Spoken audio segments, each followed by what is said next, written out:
And that story of the latest alleged victim of Bruce McArthur is highlighting the issues that refugees face when it comes to dealing with police. As we heard, the family of Krishna Kumar Kanagaratnam never reported him missing because his refugee claim had been denied and they didn't want to get him in trouble with immigration. Well, one lawyer we spoke with says that type of scenario is not uncommon and it often puts refugees in danger. Police are required, if an immigration warrant comes up in their system, to effect that and to make that report. The question mark is around where, if, say, I was undocumented and the police stopped me, or I came in to report a crime and they searched my name and there was no immigration warrant, then what is their authority to say that they should report me as an undocumented person to immigration?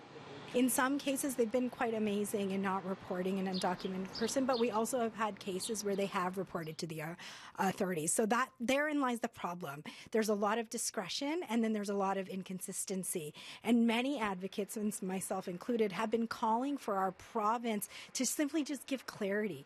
If you are telling someone that if you go and try to access support from the police, there may be a chance that you yourself will get deported, I guarantee you 10 out of 10 people will not do that. So the impact can be quite great. Women facing intimate partner violence or domestic abuse or family violence who have precarious immigration status are less likely, if not likely at all, to go to the police and report those situations. Ideally, I think when people interact with police, immigration status should not be considered. So the reality is, if somebody comes to you and says, my family member is missing, or I've been abused, I've been a victim of a crime, that the police deal with the criminal justice issue at hand and do not deal with the immigration situation at hand. These are really typical cases of people who come to the country for very good, legitimate reasons, and somehow they lose that status or are not able to gain that status, and many of them are working on ways in which to remedy that situation.